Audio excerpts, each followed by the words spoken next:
Hey guys, this will be video 27 for the how to design build a 1950s era solid body archtop jazz guitar using Stuart McDonald templates, and I could not have done it without that template, that's for certain. And I could have, but it wouldn't have been nearly as easy and idiot proof. I'm going to just dive right in and do some weight analysis here and then get this off the table, and we'll talk about how to use a router. All right, no tricks, just the husk, obviously routed out in preparation for the pickup install.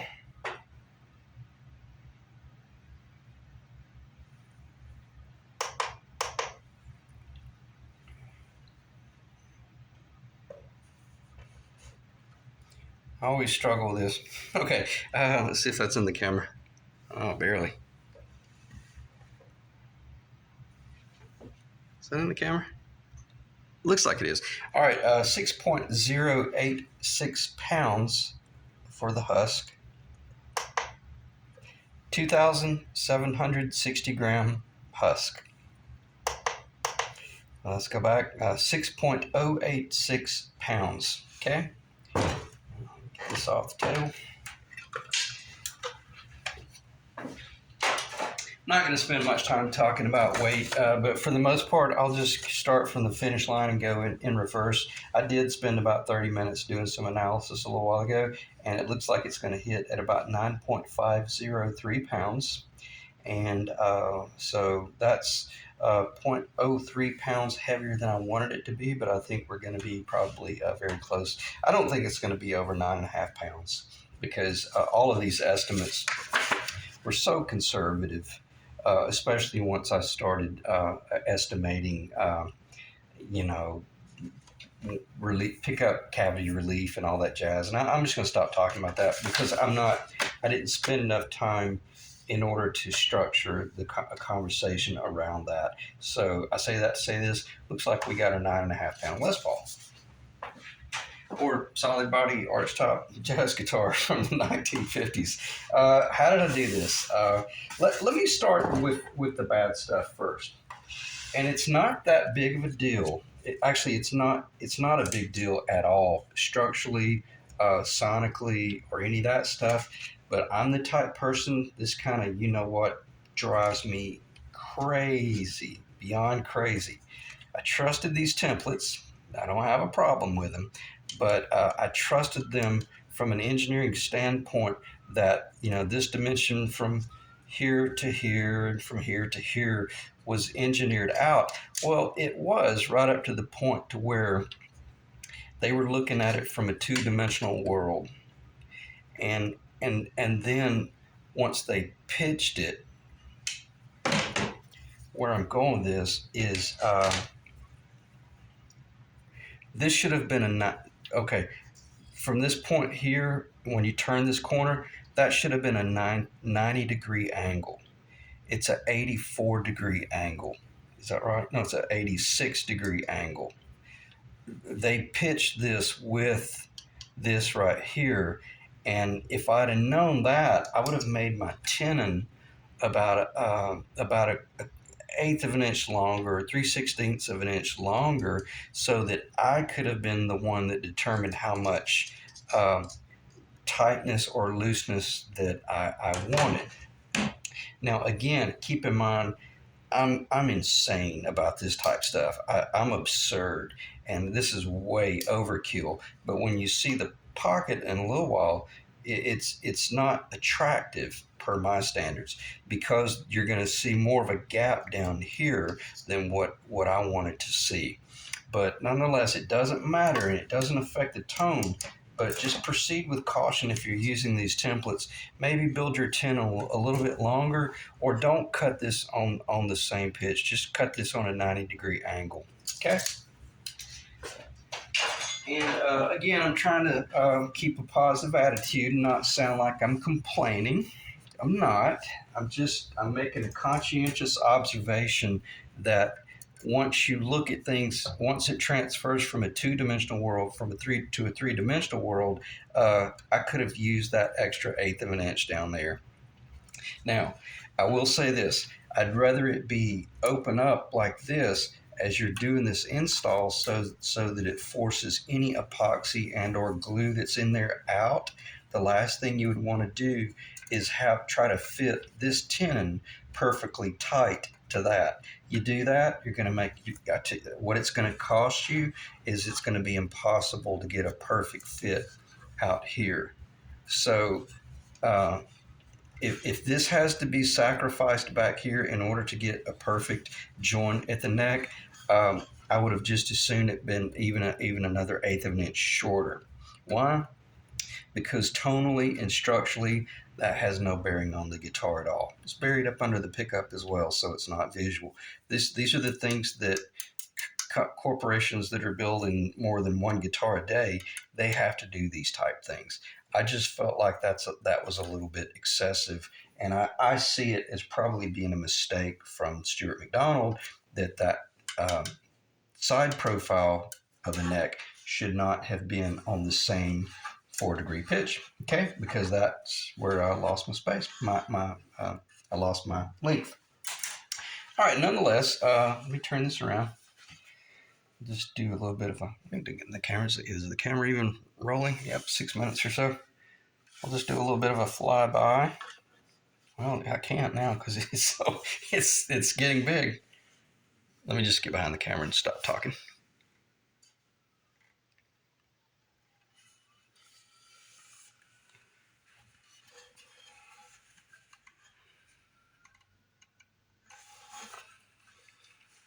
Okay.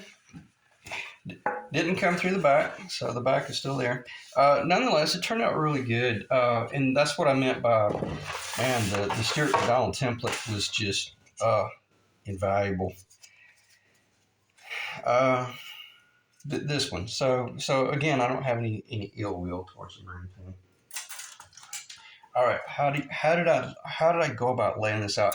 It did not have these two. It did not have the bridge location holes. It only had the tailpiece locations. So I had to transfer it from that to this. And sure enough, I had this piece. I started out with it upside down, and I made it a left-hand guitar. So that's why it's. You probably wouldn't have even noticed that. But let me stop digressing about that stuff. This flat right here is bar none the most important thing. And when I was able to use these little skewers just for alignment purposes, then the most important thing after that was making certain that I was bedding along that belly, because I'm going to put the P90 in this. I'm going to put the staple in a little while, and you're going to see how it just fell right into place, and it will not require any more machine work or any shimming or anything. Why? Because I took the time to make certain that this wasn't crazy or twisted or any of that melodramatic stuff right there. These are pretty much buried, and then you would come in with a pencil and make that mark right there and pull them out and saw them off so they'd be flush. You got to make certain that you're staying buried back here, and don't start here in the 12 o'clock hour. Don't start re-engineering stuff and putting a shim here and trying to do this or do that. You're relying very much on this plane. You're relying very much on this plane right here to get you started. This is why it was so important that you maintained this flat right here and this flat right here. This flat is not nearly as important. Well, I shouldn't say that. It is, because if there's discrepancy between this and that, then something's wrong. So I shouldn't have said that. Once this all went in, this plane is perfectly where you wanted it, but intentionally I let this binding ride high so that after this glued in, I was able to come in here and just spend just a moment or two, maybe 2 or 3 strokes, making certain that everything was just nice and true from this plane here all the way up into the guitar. If there was some variation, stop, back up and punt and find out why before you glue it in. Okay. Now that if there was variation, and that's why I put that little piece of maple shim under there. I epoxied that on a couple of nights ago under the bottom of that tenon, or that tongue. Yeah, the tenon. And that assured that I rode up a high enough so that once all of this dried and everything was in place, I literally just made one or two passes and made certain that that binding was nice and flush, and that it was just all nice and true.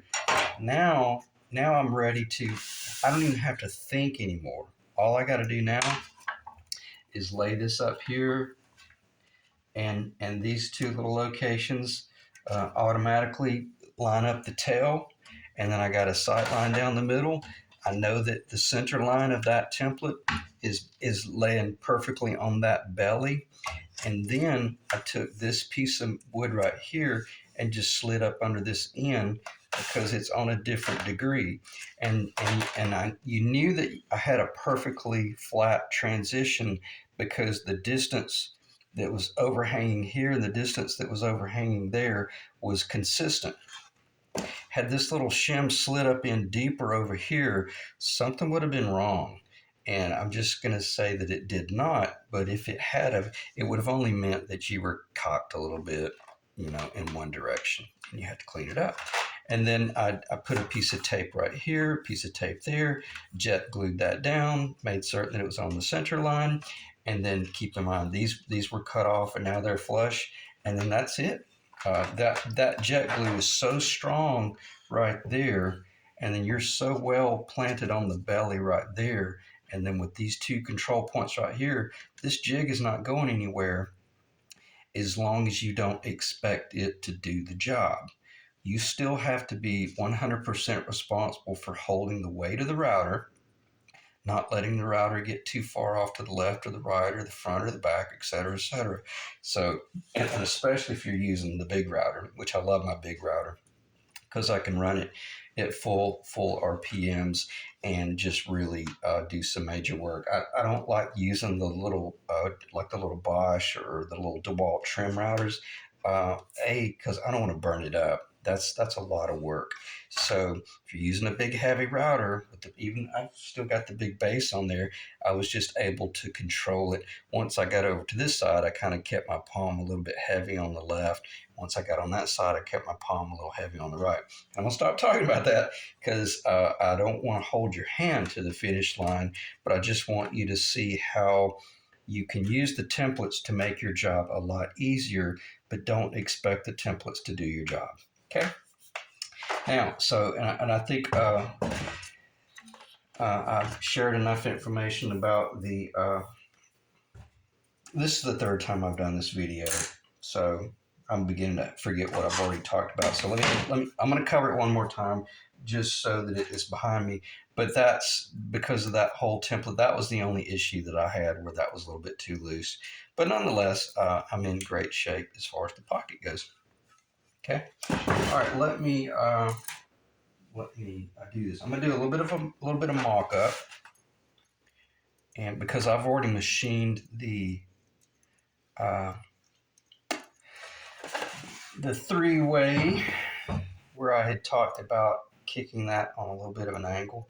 I'm not going to talk about that stuff anymore because I don't want this to be a more than a 15 or 20 minute video, and this is basically just to show the client that it's coming together, and a lot of this machine work, a lot of these little things that I have done, like fitting this three-way in, this is, if you've never done this before, you won't have a clue how much you appreciate the fact that somebody else did it. But if there was just a hole drilled through there and then you had to fit all that, it's a 2 or 3 hour proposition, and you run the risk of screwing something up. But it's all ready to go together. I've got it machined so that it will not receive a medallion, but or whatever that thing is called, the But if you did want to do that, let me check that. I haven't. And these things are, once they lock, where they lock. These are great for this. Let me just do it.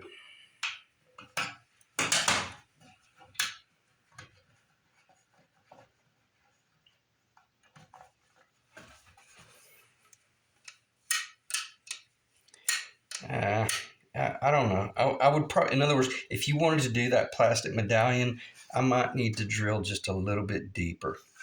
Okay, so just keep that in the back of your mind, Ethan, and let me know. If you want to do the medallion, that's cool. I'll machine a little bit deeper. Just, I got to make sure that that toggle sticks up enough that there's no bind on the side. But I don't want this to be so thin that it runs the risk of cracking if it got dropped and hit something. Okay. Tighten that up a little bit.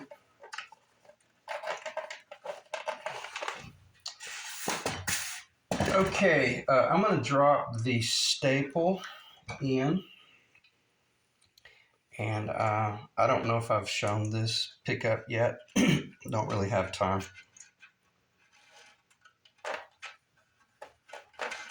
Because you'll see it in a moment. Show you a little trick here. Pull these screws up like this. Then pinch them.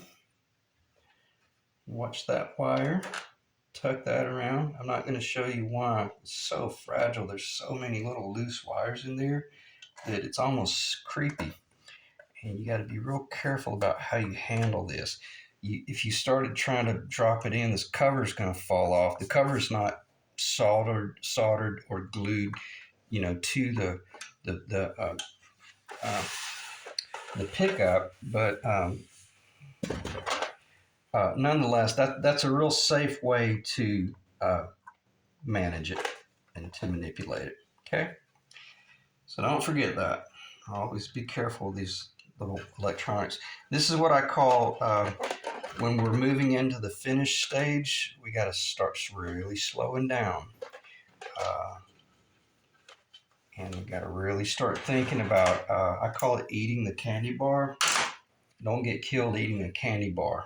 That's a military term. And I think they call it eating spaghetti.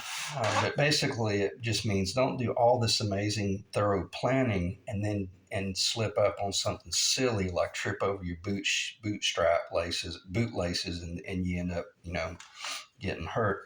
So don't get killed eating the candy bar at this point because we're too close to the finish line to screw up. Now you see the critical importance of, is that in the camera? Of doing that, maintaining that perfectly level surface right there. And then once this router goes across it and you know that you're machining out that bottom, you're not having to hold the router up a little bit high on one side and guess at trying to make certain that you do a good job. I'm not saying that this pickup is going to be riding on the bottom, but when you're preparing to run a drill bit through this in order to do the pilot hole, it's critical that it has a perfectly flat surface below it so that you now, if you want to tilt that pickup forward a little bit, when you do the pilot hole, that's not done on a drill press. That's done by hand. Because the drill press would simply just pull it right back up and like this, and then you'd end up with this crap right here. It's not what we want. That was the whole reason for me running my mouth in 2 videos ago about how I hadn't, or maybe it was the last video where I was like, I hadn't really decided how I'm going to do this. Am I going off this pitch or off that pitch, or I'm certainly not going off this pitch. And I certainly didn't want it to be flat. That's why. Okay? Because what you're going to see a little bit more of the corner back there than you would up there. Not much, but you will see just a little bit. Last thing you want to see is it, well, maybe you do. Maybe it's not my guitar. Ethan, this is your guitar. Maybe you do want to see that consistent. I don't. I personally want to see that pitch with that angle right there. And it'll be a little bit higher there. And also, why else would I want to do that? Uh, because this is not flat. If you're going to, and before I forget, do you want me to drill this location? I would prefer not to, but if you want me to drill for that, I will. But I just want to clarify to you, I'm not going to drill that unless you asked me to or told me to or whatnot. Okay, but nonetheless, that's probably the most. This is probably the most unforgiving pickup cavity route that you will ever do if you do it. And if you do it, proceed with extreme caution. And if you've never done it, forget it. Get somebody else to do it. You won't be qualified. Not being a smartass. I'm just trying to help you not screw up your guitar. Okay. It's beautiful. It's really sexy. It's very cool. And I hate that I had to do this video 2 or 3 different times because I know I've made a few statements in one of the other videos that were critical, but I don't want to repeat myself. So nonetheless, I think I know what it was. If anything, the pickup is not going to be running on the bottom. It's going to be running just a little bit higher, but not even that high. It's probably going to be running about a 1/16 of an inch off the bottom. Okay, but it's not going to be running. See, right now, that's just pretty much flush with that point, and that's not going to be the case once it all goes in. It would need to come up higher. Now, I say that to say this. When I was doing this job, when I bid this job, I did not bid this job meaning me installing these pickups, and I'm quite certain that you're probably aware of that, Ethan, because I'm the one that said, hey, send me the pickups, that way I can put my paws on them and measure them, assess them, and stuff like that. If you want me to install them, I will, but I'll need you to give me a lot more information about things like what I was talking about earlier about the pitch, this, that, and the other. But I'll shoot straight with you. I kind of don't want to be responsible for that because that's one of those things that once the strings go, I wouldn't do that. And let me back up. That's one of the last things I do when I do build a guitar. Is because I may want to move this ever so slightly. Probably wouldn't be able to with this one, but I always like to be able to move them just a little bit, either forward or back. Again, I know this one won't be getting moved much, if any at all, but nonetheless, just let me know what you want to do there. But I had not planned on doing any pickup install. All right, what else should I talk about? I'll leave that mocked up a little bit. Let me check the time. 23 minutes. I'm probably going to end the video pretty quickly because I don't know if it's even recording my audio. But I just wanted to, at least for the record, show that the pickup cavities are about 99%. I think. Oh, I know what I need to talk about. It's very frustrating. I knew this on the front end. I didn't want to create any panic or anything. Oh, I've done it now. But basically, that's not going to come out. Where I'm going with this is it's a little trick. Some tape there. Tape there. And pull it out. Something going on with this pickup cover.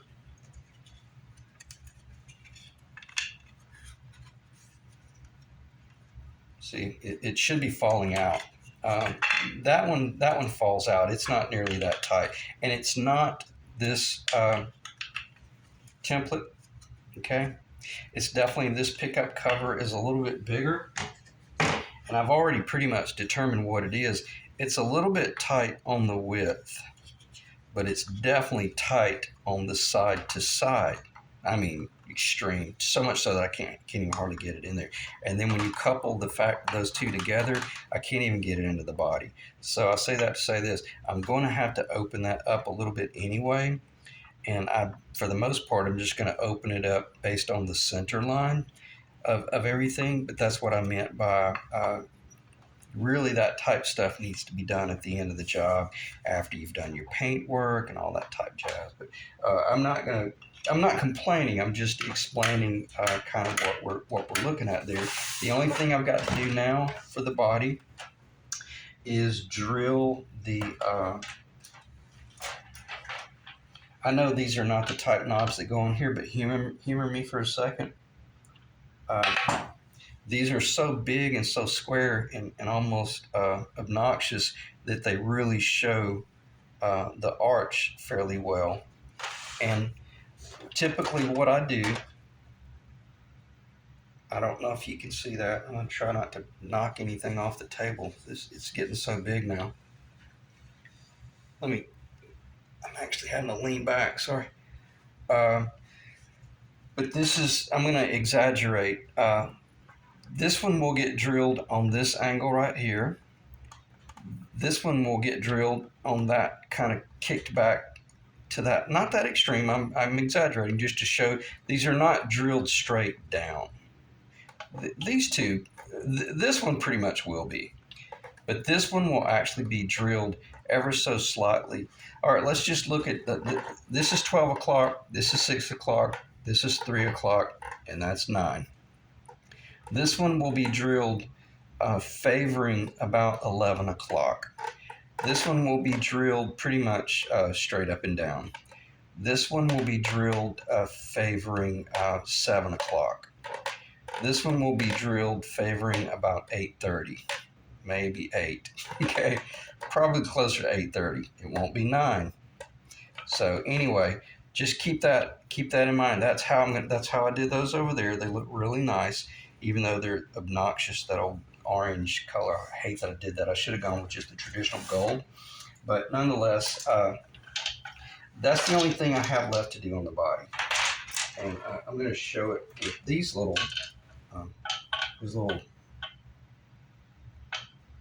These are funky looking, but I gotta tell you, these are great little, from a true functional standpoint, I love this type of knob.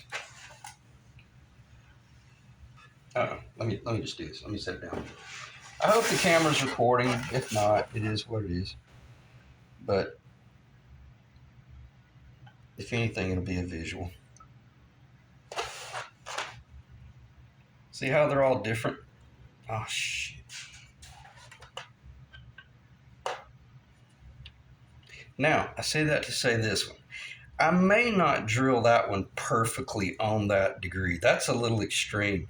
I might tilt this one in ever so slightly, and I might tilt that one ever so slightly, so that you don't have this crap right here going on. I don't want it to, it's not going to do this kind of crap, so don't panic. Excuse me. These two are pretty much very close to straight up and down visually, and there's no sense in having this one too crazy cattywamped. So I might kind of split the difference, but nonetheless. All right, I'm going to end the video right there. See how well that works? Have complete control over it. Why? Because look at these little wires. You don't want to be reaching in there and grabbing hold of that or prying it out with a screwdriver. And then I'll just end the video because I don't think there's anything else to talk about. I hate I didn't put the Bigsby on it when I had all that stuff, when I had the Lawler in, or the Seymour Duncan. Yeah, I think that's the Seymour Duncan up there. But nonetheless, for added drama, I'll let that be the final picture. So not sure what the next video will be, but I'll get in touch with you pretty soon, Ethan. If not tomorrow, I'll send you an email and update you on what's to follow. But tomorrow I'm going to start doing the fretboard for myself. Won't be doing any videos about that though. I want to focus on getting the job finished, and I don't want to hold everybody's hand on that. And if you want to see how that's done, again, go back to the how to restore a custom Les Paul custom 1980s, and I spent just days worth of videos covering that type stuff and literally how to build a fretboard from a raw blank of wood. So, okay. All right. I'm going to check the camera, 29 minutes. I hope it recorded all the audio. If not, it's not that big of a deal. I'm going to ramble just a little bit so that in the event it does cut off, a minute or two before I hit end. That way, what little bit I talked about the fretboard hopefully will be covered as well. So that should be enough information for one night. And I'm getting a sore throat. I'm gonna have to get a cough drop. So I appreciate you guys staying in the ring, as I used to always say. It's a beautiful guitar. It's coming together, and it's actually coming together very quickly now that we got the binding behind us. All right. If you got any questions or comments, let me know, and I'll see you guys in the next video. Thanks.